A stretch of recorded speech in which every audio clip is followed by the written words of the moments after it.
En este espacio se habla de la propiedad privada, del Estado de Derecho, de la economía de libre mercado. Se habla de principios y funciones de la libertad en todos los ámbitos de la vida nacional. Aquí se habla libertad. RCR presenta Aquí se habla libertad con Víctor Maldonado.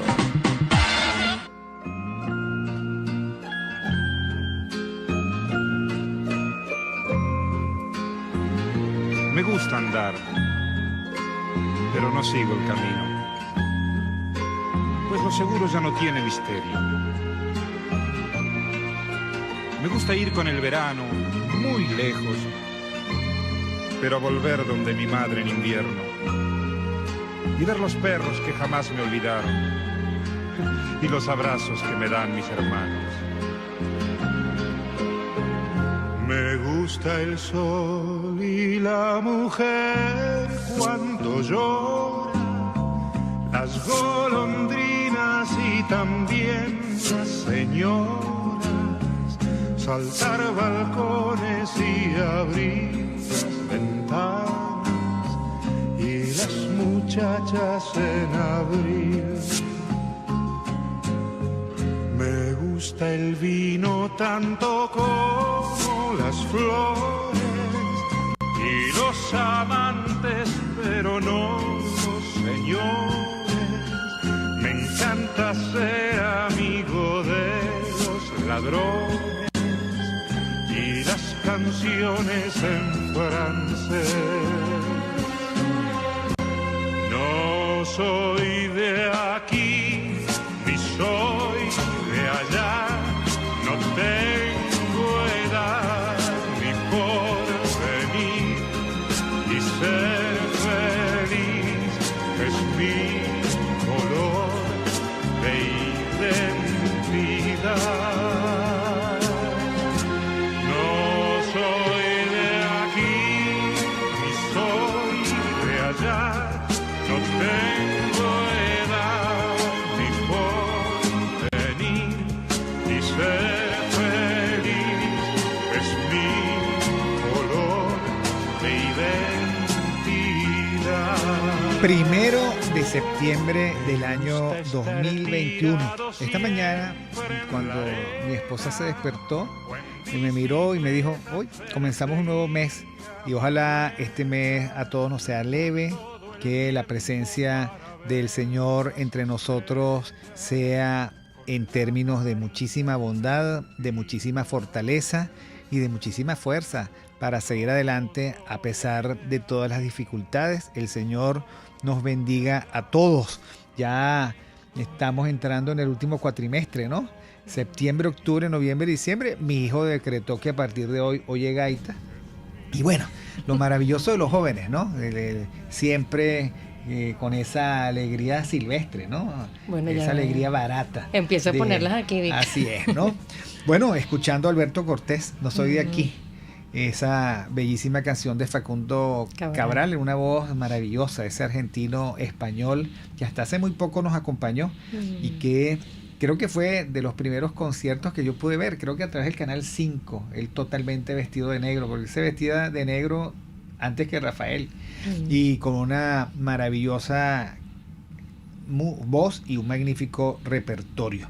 Hoy día es San Josué, patriarca del Antiguo Testamento, el sucesor de Moisés, aquel a quien Dios encomendó entrar a la tierra prometida, porque Moisés pues quedó en el desierto, porque una vez agarró Moisés muchísima rabia porque baja de haber trabajado los 10 mandamientos y ve que el pueblo de Israel estaba adorando un becerro de oro y renegando de todo el mundo. Bueno, es que la historia del Éxodo y los 5 libros de Moisés es maravillosa para entender al ser humano, ¿no? Y entonces él agarró muchísima rabia e hizo lo que un líder tenía que hacer en ese momento: poner orden, hacer justicia. Y bueno, fue tan severo que Dios incluso le dijo: epa. Y entonces, bueno, digamos que el castigo por haber hecho eso es que tú verás la tierra prometida, pero no entrarás en ella. Moisés, en Éxodo, y por cierto, en la a un grupo de organizaciones no gubernamentales pro vida y pro familia, de toda América Latina, les voy a dar lo que va a ser la cuarta clase sobre liderazgo espiritual. Y sucede que entonces de lo que voy a hablar es sobre las lecciones que nos enseña Moisés. Y le comentaba a Flor antes, oye, qué interesante, hoy voy a hablar de Moisés. Y sucede que hoy es día de San Josué, el patriarca del Antiguo Testamento. Bueno, Dios susurra. Esa es una de las láminas, ¿no? Y yo estoy absolutamente convencido de que la recuperación del país y del mundo comenzará con nuestra reconciliación con la fe.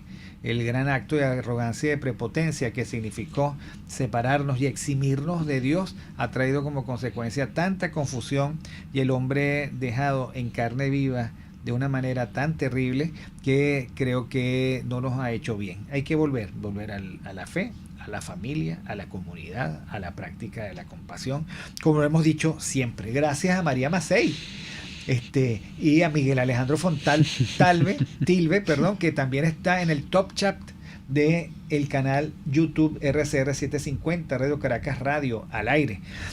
Gracias a todos los que se conectan a través de todas las redes sociales, rcr750.com, y bueno, gracias al esfuerzo merecido, no tan reconocido, pero sí merecido, de Jaime Nestares en la dirección general de la estación, Gulipsa Arcaya en la gerencia de producción, Catherine Manzano en el maquillaje, en la producción. Si usted quiere un tapabocas bonito, hable con Catherine Manzano, que tiene unos tapabocas espectaculares que hace su novio. Su novio es un gran emprendedor que además también vende artículos deportivos de muy buen gusto. La verdad es que a mí me tiene muy bien impresionado esa dupla. Esa dupla promete, Catherine, esa dupla promete. Hay que sacarle cría a esa dupla, como dice la calle. Y bueno, nuestra querida Catherine Manzano, que nosotros queremos y admiramos tanto. José Gregorio González, el zar de los controles del panel de instrumentos. El que crea que esto es fácil, que venga. Se para un momentico José Gregorio y los deja usted en los controles para que usted vea que este barco se hunde, pero en 3, 2, 1, ¿no? Es un poco de botones por todos lados. Por todos lados hay botones allí. Bueno, nuestra querida Helen Machado, bautizada como la voz que seduce, leyendo las noticias. Nuestra maravillosa y querida Helen Machado, en la etapa, bueno, de aprendizaje y consolidación de esa nueva marca. No es poca cosa haber sido la sucesora de Reni Barreto, la voz que enamora, ¿okay? Que tenía 259 años aquí, leyendo las noticias. ¿Ah? Y bueno, por supuesto, nuestra querida Marilia García, hoy no está, pero está Génesis y todo el equipo. Marilia García hoy se tomó un ratico para hacer algunas, como dicen los venezolanos, diligencias, chicos, unas diligencias.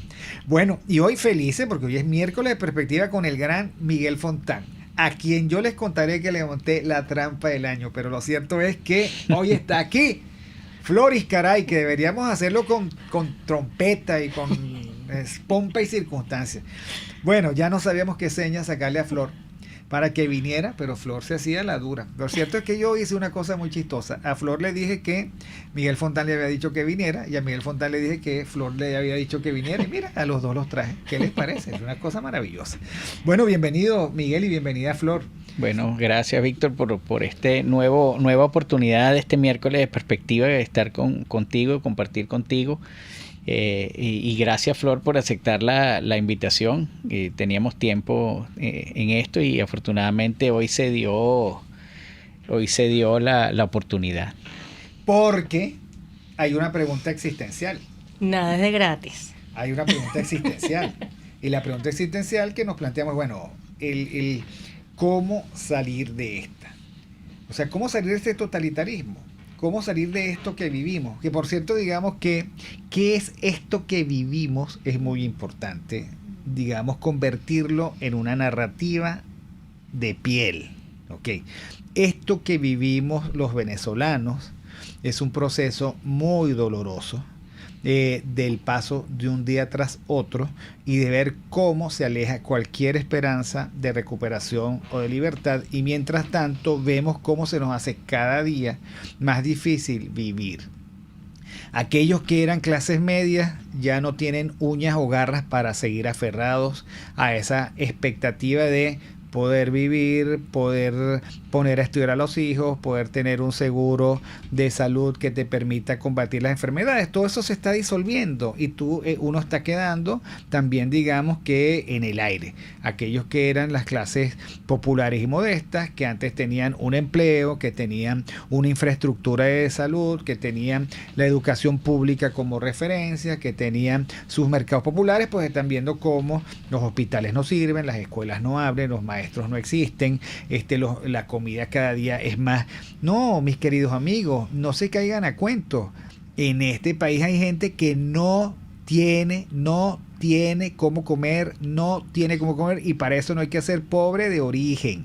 Hay gente que hoy amaneció sin tener nada en la nevera y nada en el bolsillo. Entonces, los pequeños problemas del resto del mundo son grandes circunstancias, terribles circunstancias que nosotros vivimos y vivimos sin ninguna alternativa. La gente que ha decidido irse del país, pues a veces ha caído en circunstancias peores de lo que han denunciado es esclavitud moderna, y con razón, porque bueno, no hay nada peor, histórica y arquetipalmente no hay nada peor que el exilio decidido o el exilio impuesto, salvo por supuesto para los dirigentes políticos venezolanos, que el exilio es dulce, sabe bien, porque tienen, digamos, todas las necesidades cubiertas, ¿no?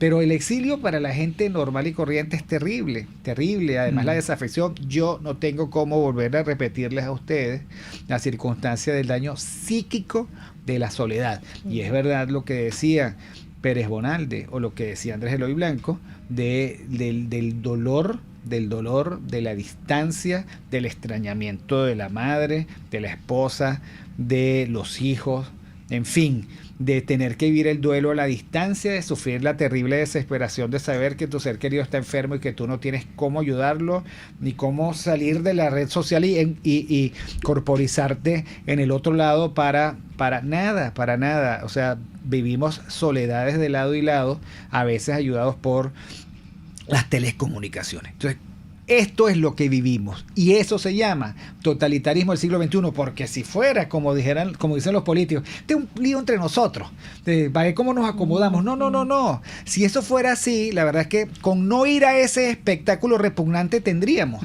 Pero el problema está en que este totalitarismo del siglo XXI lo vivimos en carne propia. Todos los días lo sentimos, tenemos que procesarlo y hemos caído en una circunstancia de sobrevivencia donde nada pareciera tener sentido, y es por eso un gran regalo la sonrisa de alguien, la buena voluntad de alguien, porque todos los días es más difícil.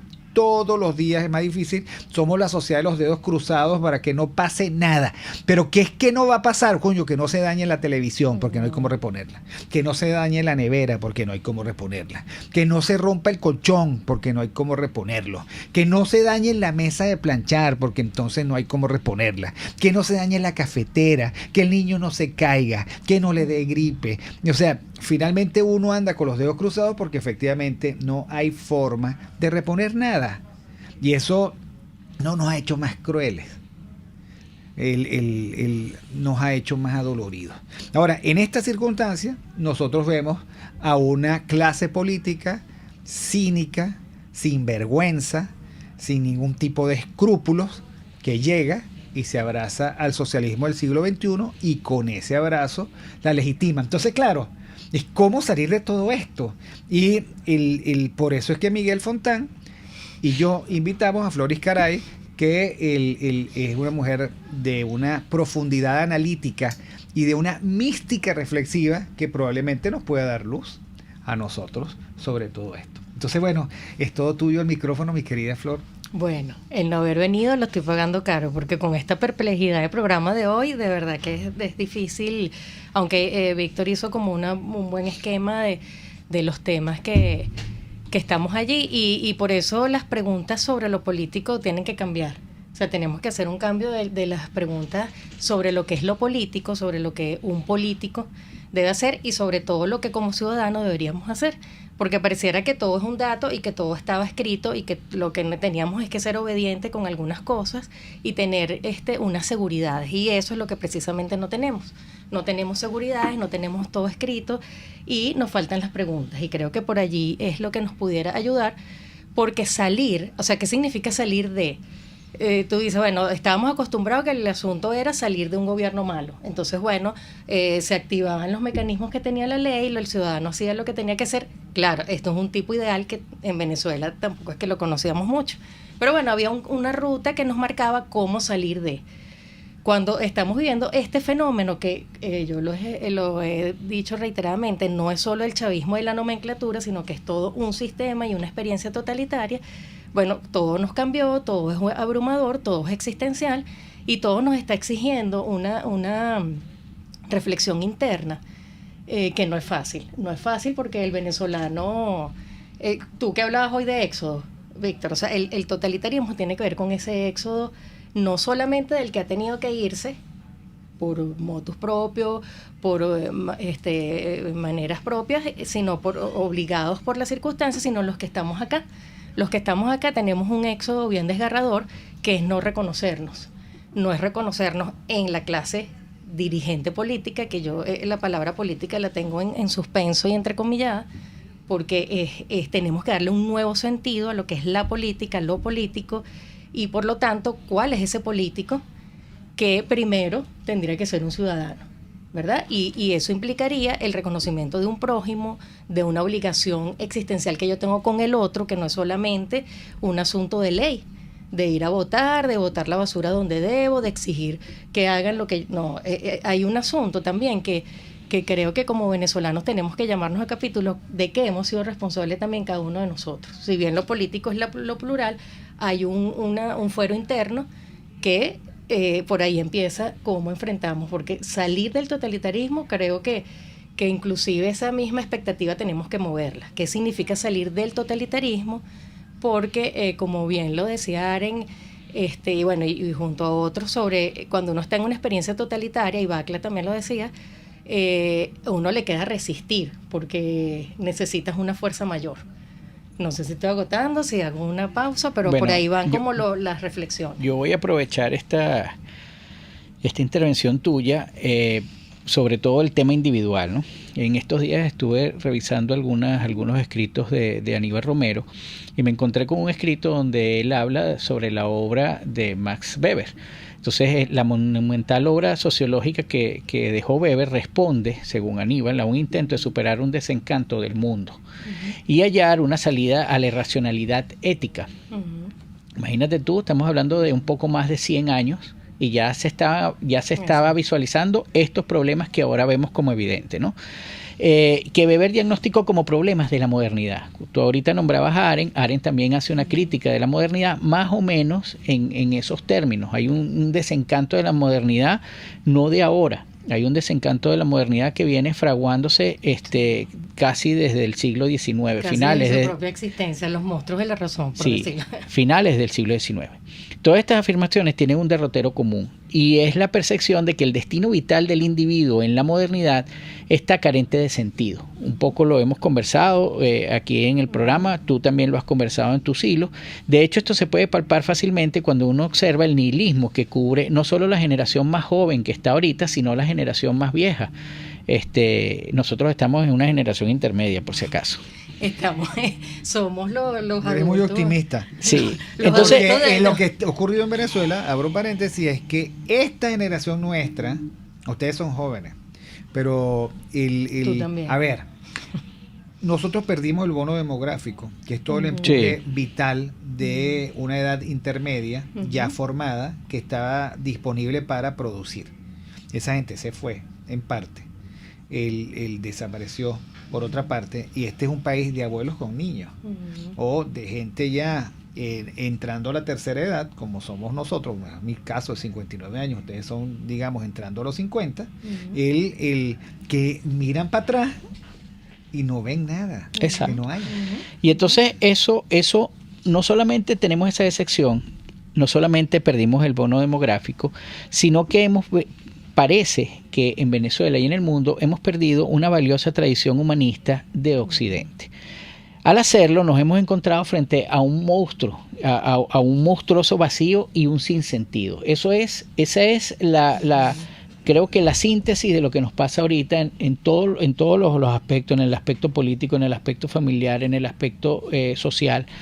En el choque nos percatamos que la maquinaria burocrática que describía Weber asimiló al individuo. Entonces ahora parece que, y quizás sin percatarse el individuo de ello, y colectivizó sus potencialidades, al punto que ya parece que el individuo no tiene ni siquiera capacidad, un poco lo comentaba Víctor ahora, capacidad para superar la pobreza, si no es desde el Estado que la pobreza se supera. Y ese es el derrotero que con fuerza se adquiere ahorita, sobre todo en este mundo post pandemia, que parece que el Estado es el único capaz de reducir las desigualdades y ya no importa lo que el individuo haga porque no tiene sentido, ¿no?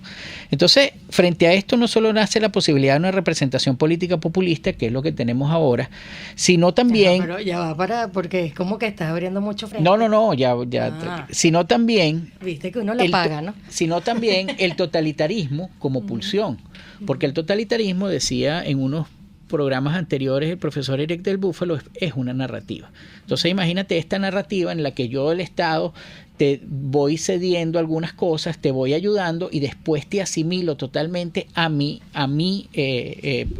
proyecto totalitario. A este respecto, y viene la pregunta, Flor, ¿qué es lo primero que debe comprender una persona para pensar en salidas a esta realidad política que se conoce como totalitarismo y que se esconde en las democracias más débiles?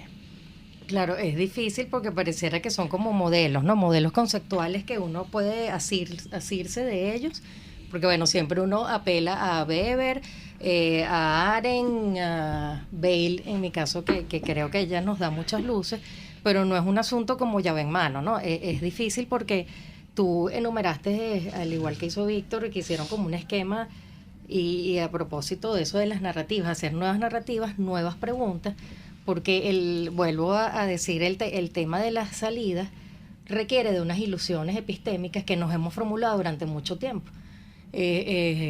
Cuando uno dice, bueno, estamos apenas en el año 21 de un siglo que como que es el que está entrando y uno no lo advirtió. Y como somos nosotros los actores de este siglo, no es alguien que nos está echando el cuento, no es alguien que unas enciclopedias que estamos hablando, sino que somos nosotros los responsables de, bueno, escribir parte. Unos más tienen el llamado más directo que otros, pero hay como muchos temas involucrados que son civilizatorios, que tienen que ver. Ayer yo leía un tuit interesante tuyo, Miguel, sobre la ilustración. Y por supuesto que hay un papel individual. O sea, hay un fuero individual que tenemos que, digamos, estirarlo, revisarlo, voltearlo, sacudirlo. Y eso para mí, no, porque, déjame hacer un inciso, digamos, cognitivo. Las teorías políticas, las teorías sociales siempre han tenido sus momentos. O nos ocupamos del todo, de lo global y del mundo, o nos ocupamos del individuo. Entonces, en ese vaivén, ahorita está de moda el individuo, entonces somos solipsistas. Ahorita está de moda la colectivización o las teorías socialistas.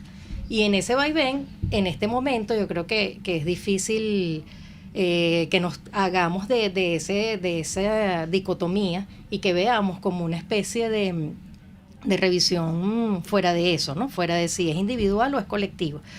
Porque lo primero que tenemos que considerar es que estamos viviendo un momento atómico, o sea, un momento disruptivo, y hay muchas inseguridades, muchos asuntos que no hemos hablado, y las seguridades las tenemos que construir, pero no sobre las ilusiones epistémicas de que la guerra es esto, la paz es esto, las teorías sociales son estas, la sociedad es solamente esto, el individuo tiene este papel, sino que hay una especie, que yo lo he escrito en otros momentos, de la ilustración, pero no la ilustración entendida como, bueno, como diría nuestro amigo Mingo en común, el ilustre. O sea, por supuesto que hay una actividad individual, espiritual, cognitiva, y que tiene que ver con esta palabra griega pandeia, que es una formación que es completa.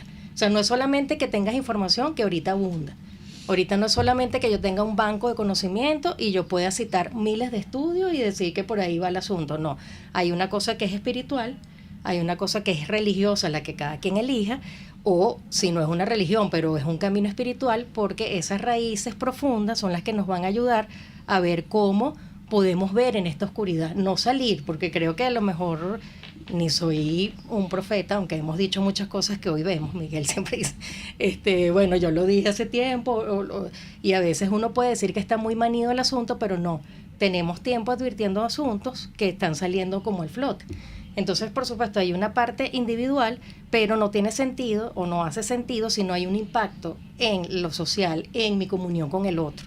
Y ahí es donde yo digo que no es fácil y que este es un momento oscuro, aporético, paradójico, perturbador, porque no tenemos, si yo digo esto, me va a salir la cosa por el otro lado. Entonces a Flor se está contradiciendo, Flor como que está medio resbaloso, porque la gente está esperando dime cómo salimos de esto. Mira, no hay una respuesta. Yo creo que el asumir que tenemos un mundo distinto, disruptivo, polémico, que mi respuesta no va a ser única y no va a ser exclusivamente armónica con la que pueda tener Víctor, pero eso no quiere decir que no podamos convivir. Convivir y reconocer el prójimo es aceptar que ese prójimo es muy contrario al mío y que si no choca con el mal, bueno, yo puedo tolerar. Y ya veo que hay que hacer una pausa. Sí, hay que hacer una pausa, pero digamos que me gustaría hacer un resumen de las dos intervenciones que fueron maravillosas. Digamos, los ciudadanos no tienen esa capacidad reflexiva que tienen los intelectuales. Viven las realidades. ¿Okay? De hecho, cuando uno enseña comunicación política y opinión pública, uno termina enseñando a los muchachos, no vayan a creer ustedes que la opinión pública es ilustrada, la opinión pública es opinión sentida. Digamos así. A la gente le molestan algunas cosas y le satisfacen otras. Por eso es que el llamado a la pedagogía política es muy importante, porque alguien tiene que darle sentido a aquello que vivimos y alguien tiene que nombrarlo, designarlo. Es decir, esto que estás viviendo es totalitarismo, por decir algo. ¿Okay? Eso en primer lugar. Me llama mucho la atención, me parece muy importante que esa afirmación de Floris Caray, que dice, mira, aquí hay un problema, los ciudadanos venezolanos no se están reconociendo en la política. ¿Ok?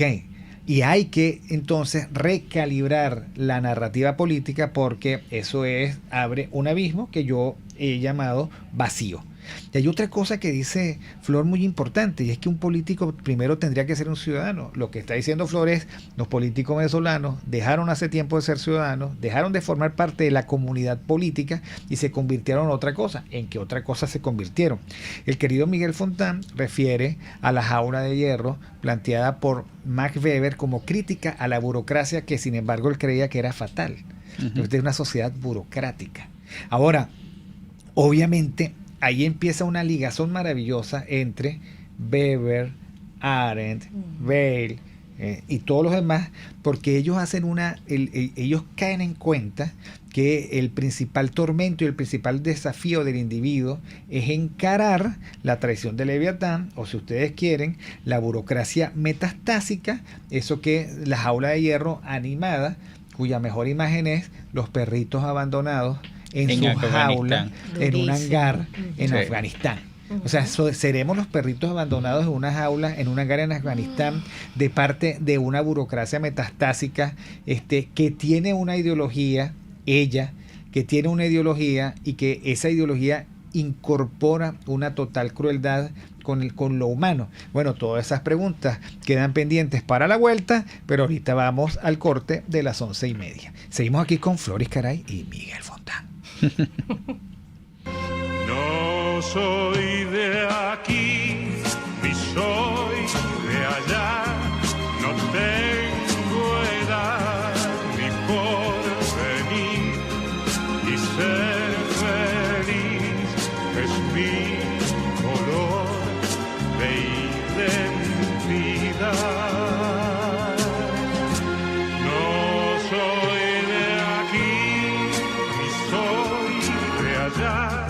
No tengo edad ni porvenir.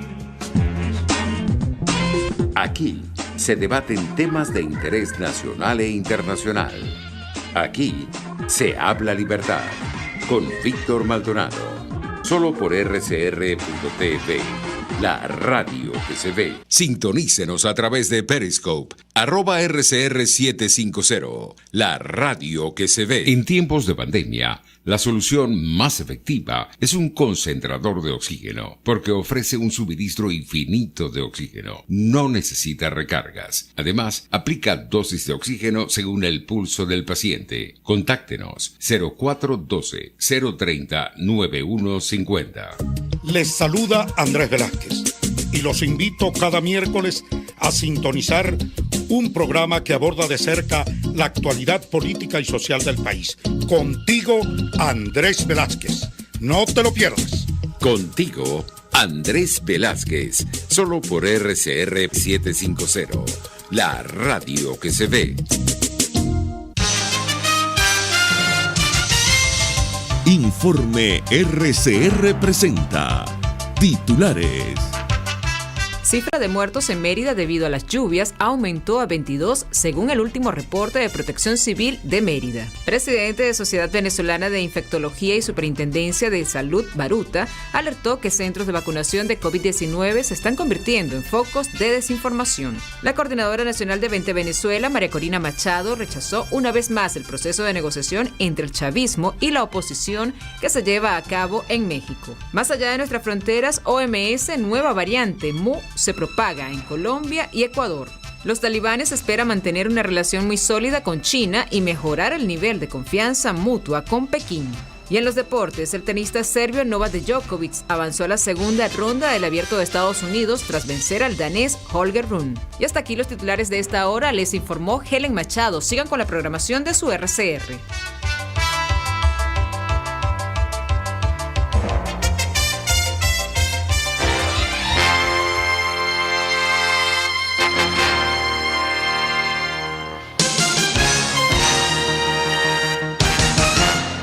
Mis amigos, una empresa comprometida y responsable con su personal es una empresa segura, y Produzca es la compañía pionera en Venezuela que ofrece la mayor cantidad de equipos de comprobada calidad para garantizar la seguridad integral de toda la nómina industrial de cualquier empresa. El catálogo de Produzca es inmenso, todo tipo de guantes, cascos, accesorios y productos varios de protección para tu personal.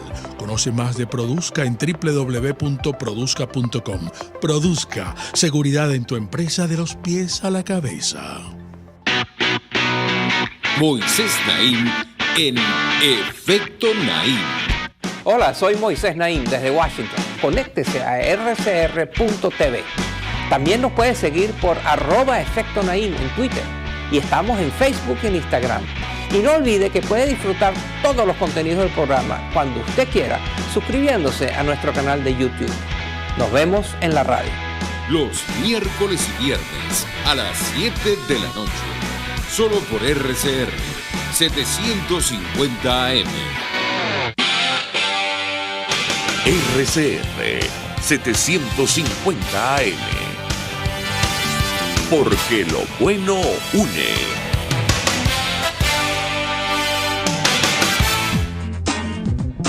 Ideas para alcanzar un país con libertad económica, democracia política y seguridad jurídica. Aquí se habla libertad con Víctor Maldonado. Solo por rcr.tv, la radio que se ve.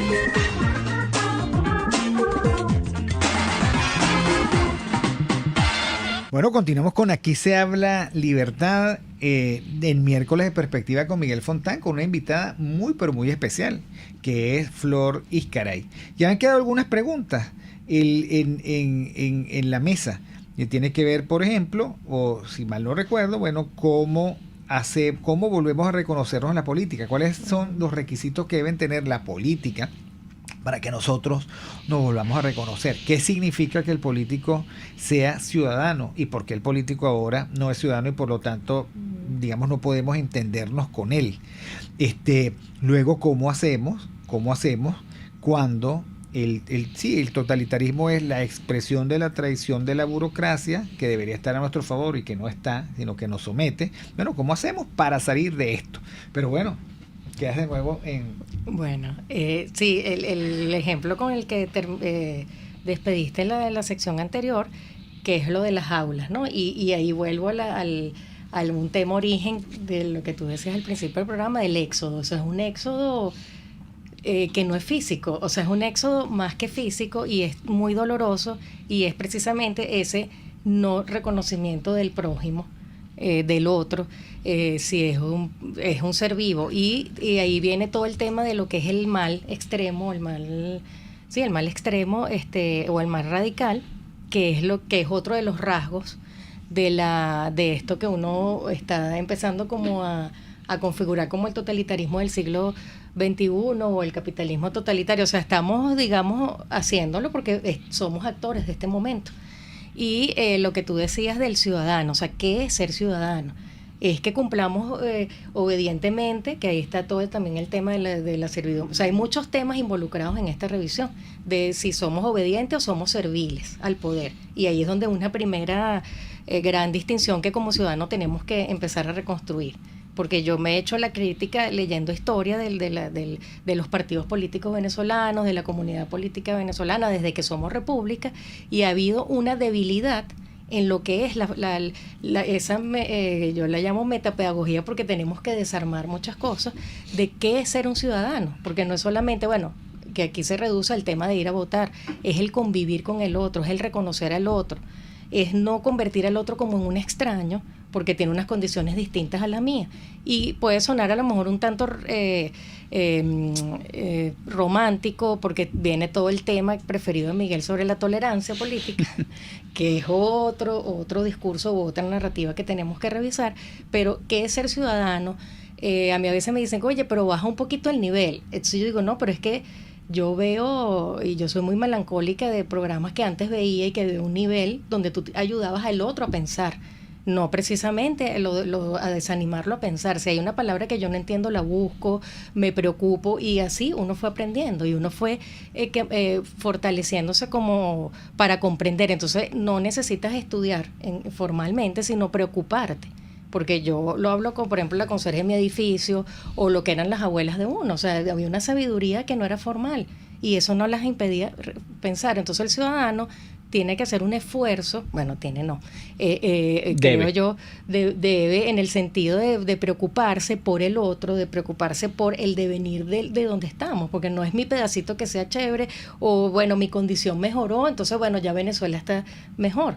No, es reconocer al otro, es el que a otros siempre lo ponen como un extraño y por lo tanto un paria y por lo tanto el éxodo. Porque lo vivimos internamente, o sea, lo vivimos en las organizaciones donde trabajamos. A veces uno se ha sentido, yo me he sentido muchas veces paria, inclusive antes de llegar a este fenómeno totalitario del chavismo, porque uno siempre ha querido como pensar en el otro, ayudar a que el otro no que se asimile, porque ese también es otro tema, no se trata de una asimilación, sino es aprender a vivir con esa diferencia por ahí, siempre y cuando, porque el otro tema, y ahí Ayn, que es una de tus autoras también preferida, Víctor, el tema del patrón valorativo, donde nos ubicamos en el bien, en el mal, y no por ser dicotómica, sino porque, esos son los grandes dilemas existenciales, espirituales que tenemos como humanos. Entonces, a lo mejor decepciono mucho porque yo no tengo un modelo teórico porque lo estamos haciendo. O sea, creo que, y lo conversaba la otra vez con Mirla, Mirla Pérez, sobre su bitácora permanente etnográfica. Necesitamos hacer esa etnografía, que es revisar, qué nos está pasando, que nuestro día a día, cómo se va conformando, para luego teorizarlo en algún momento, y será un llamado para algunos. Pero el ciudadano también tiene un deber consigo mismo de mejorar siempre, no solo en sus condiciones materiales, sino en cómo me ubico yo junto al otro. Por supuesto, todo es perfectible, nada es perfecto, y siempre quizás va a haber un conjunto de personas que no se ubiquen ni siquiera como ciudadanos. Ahora, eso es posible, es aceptable, lo podemos empezar a pensar como modelos societales. Creo que hay un camino provechoso para hacer. Fíjate, Flor, tú hablabas al principio de la ilusión epistémica. Las ilusiones que vivimos, ¿no? Uh-huh. Hablabas también, y eso lo compartimos, de un momento disruptivo. O sea, es un momento de cambio que definitivamente es un momento disruptivo con respecto no solamente a nuestras epistemologías, sino a nuestras dinámicas. Nosotros conversábamos en días recientes en otro programa sobre el momento que se está viviendo como un momento que puede parir una civilización. O sea, hay una idea civilizatoria que definitivamente está muriendo, se está transformando. Por supuesto, esta nueva forma de toda nueva civilización trae nuevas formas de entender las cosas, de relacionarse y de lo común. Nosotros tenemos un problema ahora, o por lo menos a mi modo de ver, y es que todo el mundo está analizando este presente con categorías del pasado. El problema de eso es que todas las explicaciones son insuficientes. Hay algunas que logran dar tino, hay otras que ni siquiera logran dar ni la más mínima explicación, pero en todo caso, en el mejor de los casos, las explicaciones siempre son incompletas, precisamente porque estamos en un momento en que la realidad nos desborda. No solamente en lo político, quizás en lo político es donde tenemos más certeza, porque esto que pasó, por ejemplo, con la MUD, ya sabíamos que iba a pasar, ¿no? El humor es bueno, para que la gente empiece a distinguir y poner la porquería donde sí, yo creo, y ahí viene mi reflexión, ¿no? Se supone que la redención política del ciudadano empieza con ser dueño de su conciencia. Eso es lo que Kant en su momento adoraba de la Ilustración, y eso es lo que sirvió para que la gente fuese soberano cuando inició la democracia. Ser dueño de su conciencia significa no ser tutelado. En un país como este, donde el ciudadano siempre vio la política como algo sucio, donde no había referentes morales buenos en la política, siempre se eligió al político, bien sea porque me iba a dar más oportunidad para material para conseguir un contrato, un trabajo, lo que sea, o para que él se encargara de algo que pareciera que andaba solo mientras yo andaba en lo mío. Hoy en día tenemos un vacío, y eso es se le suma ahora la tragedia que académicos e intelectuales, en vez de ayudar a superar las limitaciones cívicas de ese ciudadano, al contrario, lo hunden más dentro de esta lógica de tutelaje. Y ahí incluso le hacen ver, como la ventana de Overton, que el ciudadano piensa, pero no es que piensa por sí mismo, sino que yo te doy unos temas, tú los configuras y crees que piensa. En ese sentido, Flor, ¿cómo crees tú que es la primera epifanía que tiene que tener el ciudadano para entender no solo que estamos viviendo un proceso con vocación totalitaria que se despliega cada rato, sino que por otro lado quienes nos representan nos convierten en agentes y militantes de ese proceso totalitario, creyendo que somos todo lo contrario? Yo creo que la primera cosa que me viene es la dudar. Y creo que es como el ejercicio mental que como humanos tenemos. O sea, esto no me está sonando. Esto no me corresponde. Yo creo que lo decía como chanza, pero creo que viene al pelo, que es decir, bueno, esta porquería de gente nos está sirviendo para educar y decir, esto no nos lo merecemos, porque hay un tema también de autoamor y de autovaloración de qué es lo que nos merecemos. O sea, si es que nos merecemos la porquería o queremos, entonces la duda es la autoestima, aunque hay gente que dice, ay, qué aburrido esa palabra, pero es que el venezolano lo ha tenido, y de hecho hay estudios muy interesantes que no han hecho mucho eco y que tienen mucho tiempo sobre la autoestima del venezolano. Y ahí sí, es como el ejemplo que tú siempre das cuando la mujer maltratada y quiere seguir ahí. O sea, si no tienes una estima por ti, si no tienes esa capacidad de distinguir y decir, yo dudo de esto. A mí, yo también he relatado mi experiencia universitaria, que me formé en una escuela marxista, pero yo siempre dudé, y eso me ayudó a mí a no participar de ciertas cosas, a reconocer mis equívocos y a pensar mi asunto o mi momento de manera distinta. Entonces, la primera gran actividad que yo creo que uno tiene que hacer para poder abrirse paso en una ilustración, que por supuesto hay un ejercicio individual, pero cuando para mí la palabra ilustración en mayúscula no es tanto el movimiento cultural que hubo en la época del Renacimiento, sino hay una ilustración que es permanente, que tiene que ver con mi pluralidad y con mi poder civilizatorio, de si hay un orden injusto, si hay un orden que ahí viene con el tema de la burocracia. O sea, es inevitable que el orden de lo social y el orden de lo político sea la burocracia weberiana, o podemos pensar otros tipos de organizar, y hablábamos entre telones, por ejemplo, el de la colmena, los enjambres,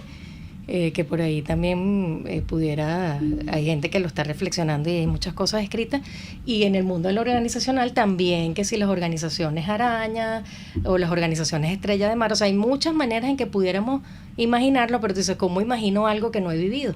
Y ahí viene otro gran ejercicio epistémico que como humanos hacemos, y no tenemos que estar en la universidad o hablar de manera rimbombante, simplemente cómo nosotros nos enfrentamos con nuestro mundo, con nuestro prójimo, y cómo entendemos al otro en su complejidad, porque imagínate que el mundo fuese como tantas personas somos, si tenemos una complejidad, si en términos psicológicos, psicoanalíticos, somos una complejidad, ¿cómo podemos entonces, que es otro de los grandes dilemas de las ciencias sociales y políticas, cómo nosotros podemos extrapolar una explicación global? Y esas son las seguridades epistémicas que hemos tenido. Bueno, teorías totalizantes no son posibles ya no pueden haber teorías totalizantes que den cuenta de todo, si bien uno habla de que esto es una pulsión totalitaria, porque siempre la va a haber.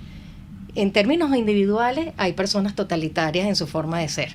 Entonces, bueno, si eso extrapola una forma de ser social, que yo lo había escrito también estos días, ¿qué tipo de sociedad se está ensamblando o se está profundizando, enraizando en Venezuela? Tú sabes que con el tema de las categorías ocurre que nosotros las atribuimos incompletamente a un sector y somos muy permisivos con el otro. Tú estabas conversando y decía, oye, personalidad autoritaria, que tú sabes que es el gran estudio de la Escuela de Frankfurt, solicitado por el Consejo Sionista Mundial. La Escuela de Frankfurt tiene sus detractores y tiene por supuesto, sus seguidores, ¿no? Pero lo que sí está claro es que ese fue un esfuerzo sistemático de un grupo de científicos para responder a una pregunta: ¿cómo es posible que Alemania, la Alemania de Kant, de Hegel, de Beethoven, la Alemania ilustrada, la Alemania de las bellas artes, de la música, produjo a Hitler? ¿Ok? Y entonces ellos llegan y construyen su sistema de hipótesis alrededor de la personalidad autoritaria, que, como tú bien dices, persona autoritaria que, llegado al poder, es capaz, por supuesto, de cometer los desmanes. Pero cuidado, que no fue Hitler, fue la sociedad alemana que cayó en la trampa de su momento autoritario, por despecho, por desencanto, lo que fuera. Pero volviendo a la persona autoritaria, decía, bueno, ayer en el discurso de Henry Ramos Alú, ¿acaso eso no fue una demostración de profunda personalidad autoritaria? Que se despacha y se da el vuelto, que dice lo que es y lo que no es, con un inmenso desprecio por el país y por los que se les oponen. Pero nosotros creemos que el totalitarismo está en otro lado, o que el totalitarismo se confina en el partido único o en el discurso de Nicolás Maduro. Cuidado, porque la trampa es todavía mucho más compleja. Saldría Miguel Fontán a decir, por ejemplo, yo no sé por qué tú te sorprendes, porque el rol de Henry Ramos Alú es consistente y tiene un espacio y cabida dentro del ecosistema criminal del cual ambos son parte. Es verdad. Pero ¿cómo hacemos nosotros para que la gente entienda que Henry Ramos Alú es del otro lado? ¿Cómo hacemos? Porque es del otro lado. Hay que definir el otro lado. El otro lado es el otro lado donde no están los ciudadanos, sino están los represores del ciudadano, los que no se expresan, esos políticos que no se reconocen, que nosotros no reconocemos en la política, esos burócratas, digámoslo así, de la política, utilizando, digamos, como referente lejano el último gran ensayo de Max Weber, que ni es por responsabilidad ni es por convicción, ¿ok? Es por interés, como decía Weber, los que viven de la política, Lo que decía la vocación del científico, la vocación del político. Pero estos viven de la política, estos viven de un espacio, del cual ellos se apropiaron por asalto, que no lo quieren dejar de ninguna manera, que viven de eso y que, por supuesto, medran los espacios ciudadanos, porque los ciudadanos están totalmente inermes. Mira, bueno, esa es una pregunta importantísima que nosotros deberíamos pedagógicamente dar respuesta. O sea, a mí lo primero que me viene con la idea del prójimo es también la obligación. O sea, Simone Weil habla de que antes que el derecho está la obligación por el otro. Y lo que yo veo que estos señores, por decirlo de alguna manera, dejaron a un lado fue la obligación que ellos tienen con respecto a esa vocación beberiana, si lo pudiéramos decir, que ya sabemos que no la tienen, por el otro, la vocación por el destino de una nación. O sea, ellos ya perdieron. Yo creo que una gran distinción que uno hace como ciudadano es eso. O sea, si tú ves a todos, tú puedes hacerle un esquema psicológico, psicobiográfico, y ahí activamos a Jessica con todo el perfil del narcisista, del autoritario, del indiferente, del nihilista. Entonces, cuando tú haces esa lista, porque yo no soy psicólogo, pero bueno, uno tiene ahí un criterio de cómo esa persona vive precisamente de sus privilegios, de sus vanidades, de crear un extrañamiento en respecto a lo que es el otro, a lo que es la obligación. Practican la violencia. Son violentos. Son violentos, agresivos, pasivos, pero son violentos, terriblemente violentos. Y eso es lo de ayer, por ejemplo, fue un gran acto de violencia contra el país. Que forma parte de las expresiones totalitarias. Ahora, el garrote es comunal. O sea, el garrote es propiedad de Nicolás Maduro, pero lo presta. Porque a los efectos de golpear al país, estos golpearon al país por cuenta de hecho, Nicolás Maduro salió aplaudiendo. Lo logramos, Henry.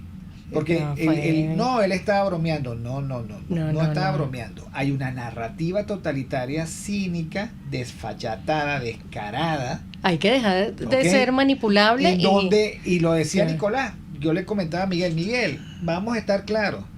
Los comunistas, estos, mienten sobre su propia condición y dicen la verdad sobre los demás. Bueno, ¿cómo le vas a creer a Nicolás? No, Nicolás está diciendo que se está reuniendo en secreto con todos ellos, que está llegando a acuerdos. Ellos no han mentido de esa manera. Que ellos y todos iban a participar en las elecciones. Ahora, el régimen es el vocero de la oposición servil y domesticada de la cual se sirven. Y comparten, por supuesto, frente al país sus herramientas de dominación, o sea, el garrote, el mazo dando. Fíjense, nosotros hemos hablado hoy de muchos elementos, ¿no? Que tienen que ver, por lo menos, con la concepción muy particular que yo tengo de cómo empezar a caminar un sendero distinto al que hemos caminado, ¿no? Son tres cosas. La primera es comenzar a sentir asco por la corrupción, y tú lo nombraste antes cuando te referías a estos políticos. Yo creo que hay que inducir al pensamiento ciudadano a que se ilustre, por supuesto, a que se informe, pero también a que sienta asco por la corrupción, ¿no? Y ahí viene todo el tema de la tolerancia, que yo quizás no es tanta una reflexión mía, sino una reflexión a partir de la tolerancia de Popper, ¿no? La segunda es regresar la reflexión política al hogar, en los términos, y tú lo hablabas,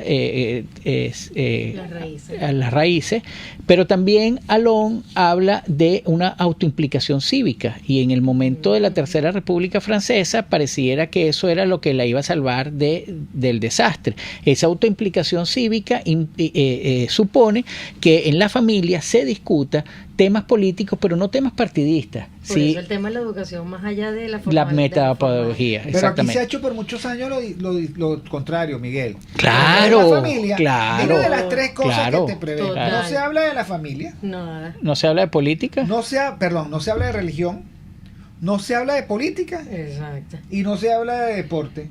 ¿Por qué? Por el miedo al conflicto. Al conflicto. Y sucede que hay que hablar de religión y de convicciones, y hay que exhibirlo. O sea, ¿por qué los que creemos tenemos que caer en el chantaje de aquellos que no creen, que dicen que lo público no es para las creencias? Agregó ahí el asco de ser incómodo, aceptar que se tiene que ser hay que ser, lo exacto. segundo, hay que hablar, por supuesto, de la política. Sí. Y el pero padre eso, y la madre tienen que ser son los primeros educadores, claro, educadores y pedagogos. Pero desde el punto de vista axiológico, por eso digo, porque las pocas cosas que se hablaban de la política era partidista. Si eres copellano, si eres por eso la no. educación en términos griegos. O sea, exacto, desde el punto de vista axiológico. Y eso es la autoimplicación cívica que todos tenemos que tener y recuperar. Y la tercera, que tú lo nombraste, y Hugo Duarte también lo tocó en un comentario que hizo en el chat, es devolverle a la política la dignidad. Y allí es donde nosotros tenemos que hacer una ruptura incluso con nuestros paradigmas. ¿Por qué? Porque nosotros siempre hemos visto la política como algo indigno, de otros. Sucio, de otros, o sea, la política como el trabajo de la representación, no mío. Entonces, exacto, ¿cómo le devolvemos la dignidad a la política para poder tener representación digna? Porque si nosotros siempre hemos dicho que la política es un asco, ¿qué esperábamos? O sea, lo que tenemos es unos representantes del asco. ¿Qué le decimos al otro? Bueno, vota, no vota, porque también es dejar de buscar esas preguntas. ¿Voto o no voto? ¿Qué harías tú? Bueno, que precisamente eso se nos quedó en el tintero, ya no vamos a poder resolverlo. Pero una de las tinteros es, ¿qué le decimos a aquella gente? Uh-huh. Yo lo llamo los sofistas, que dicen, bueno, mientras no me digan qué mejor opción tenemos que votar, yo voy a votar. Sí. Y si alguien me dice qué mejor opción hay, yo con mucho gusto se los agradezco. Pero hay en esa frase pequeña, hay tanta mentira, tantos presupuestos falsos, que uno queda impresionado. Porque lo primero es, ¿y quién te dijo a ti que eso es votar? Porque estamos confundiendo, digamos que un acto físico con un acto político. Ah, sí, yo voy y deposito mi opinión. Bueno, mijo, pero de eso no se trata. Ojalá fuese sencillo. Exacto. De eso no se trata ir a votar, porque el concepto que hay detrás del voto implica que respeten la voluntad del elector y que se juegue a un juego, por cierto, que a mí ya me disgusta, al juego de la voluntad general de las mayorías rusonianas. No me gusta, porque es que eso tiene detrás otra reflexión, y es que, bueno, las mayorías no se equivocan. Y válgame usted, ok, de todo lo que la humanidad. Pero bueno, es una regla, ok, porque esa regla tiene que complementarse con que ninguna mayoría puede tener el despropósito de acabar y de respetar la presencia de las minorías. Ninguna mayoría debería pretender utilizar el poder en términos absolutos. Ninguna mayoría debería poder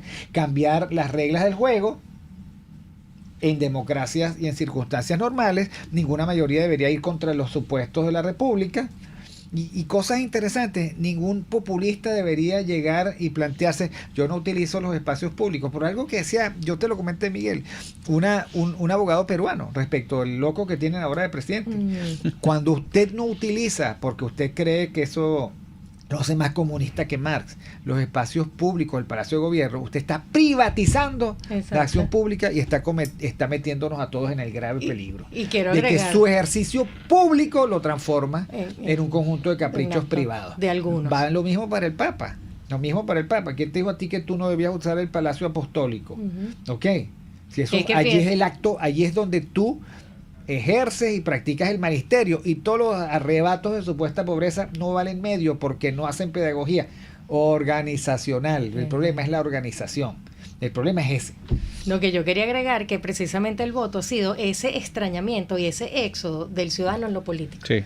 Porque cuando tú reduces eso, para que tú veas que hace falta que venga, porque mira, a veces nos hizo tarde, ya son las 11:59. Bueno, gracias a Jaime Nestar en la dirección general de la estación, a Willy Sarcaya en la gerencia de producción, Catherine Manzano, maquillaje, tapaboca, producción, modelaje, etcétera, etcétera. José Gregorio González, el zar de los controles. Helen Machado en la lectura de las noticias, ya saben, Helen Machado, la voz que seduce. Y Marilia García y Génesis, que andan por ahí atrás cuidando las flores de Mingo. Okay. Bueno, gracias a Miguel Fontán, @Miguel Fontán, por el miércoles de perspectiva, y a nuestra grandísima y maravillosa y queridísima invitada, Flor Iscaray. Gracias, Ibelia Leones, Hugo Duarte, Iván Donicio, María Macei y Miguel Fontán, versión Top Chat, por haber participado con nosotros. Gracias a todos los que estuvieron con nosotros. No se pierdan este programa, divúlguenlo, díganle que este programa estuvo maravilloso, hagan que los demás lo oigan, a ver si logramos una cuña algún día. Chao. Las flores y los amantes, pero no los señores. Me encanta ser amigo de los ladrones y las canciones en francés. No soy de aquí ni soy de allá, no tengo edad.